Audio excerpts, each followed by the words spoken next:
I am Hazizah with NIM 24019103. I am a student language literature and my partner. I am Dina Mutia with NIM 24019007. So today we want to talk about the differences between Eastern and Western cultures through social events such as celebrations, eating out, funerals, and weddings. When we talk about culture, we are actually talking about how people connect to each other.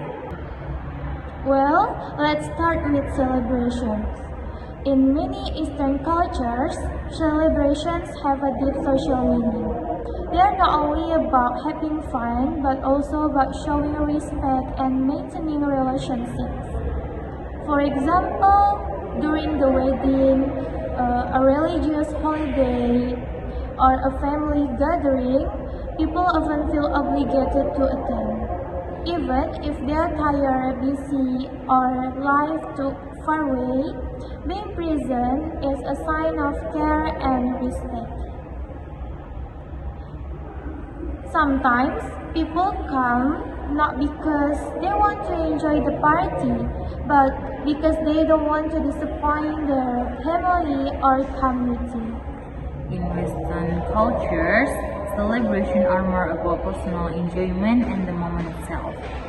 People usually come because they genuinely want to celebrate and have fun. For example, if someone cannot attend a birthday party or a holiday gathering, they can simply say no. And it is generally understood and accepted. There is less social pressure to attend. So the main difference here is not about happiness, but about responsibility in Eastern cultures versus personal freedom in Western cultures. So the next one, let's talk about eating out. In Eastern cultures, eating together is a symbol of togetherness and closeness. Food is often shared. Dishes are placed in the middle of the table, and everyone takes food from the same plates. For example, during a family dinner or eating out with friends, people talk a lot, laugh, and share stories while eating. Meals are a time to strengthen relationships, not just to satisfy hunger. In Western cultures, eating out tends to be more individual. Everyone usually orders their own food and has their own plate.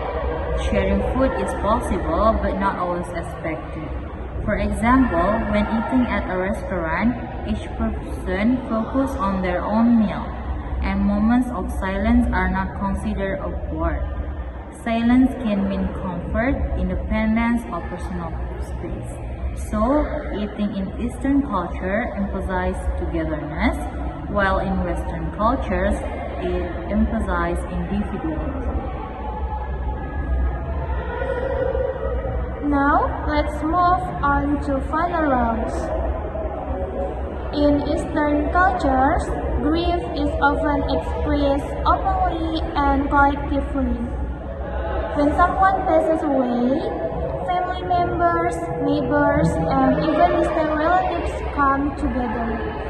For example, people may cry openly, stay for several days, and participate in long rituals or prayers. Grief is shared, and emotional support comes from the community. In Western cultures, grief is usually more private and personal. Funerals tend to be shorter, calmer, and more structured.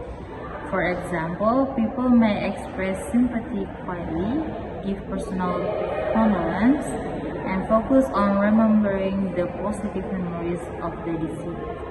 Strong emotional expressions are often kept private. This shows that Eastern culture values shared emotional support, while Western culture respects personal ways of dealing with loss. Well, The last, let's talk about weddings. In Eastern cultures, weddings are not just about two people, they are about two families coming together. Family traditions, cultural customs, and even family decisions play a big role in the wedding process. Marriage is often seen as a social responsibility, not only a personal choice. For instance, parents and relatives might be involved in choosing the date, the ceremony, or even giving opinions about the partner. In Western cultures, weddings focus more on the couple themselves. Love, personal choice, and individual happiness come first. For example, couples usually plan their own weddings, decide everything together, and marriage is seen as a personal commitment between two individuals. Well, these differences don't mean that one culture is better than the other. They simply show that Eastern and Western cultures have different ways of understanding connection, emotion, responsibility, and personal freedom. By learning about these differences, we can become more open-minded and respectful toward other cultures. We apologize if any mistake, and thank you for watching this video. Wassalamualaikum warahmatullahi wabarakatuh.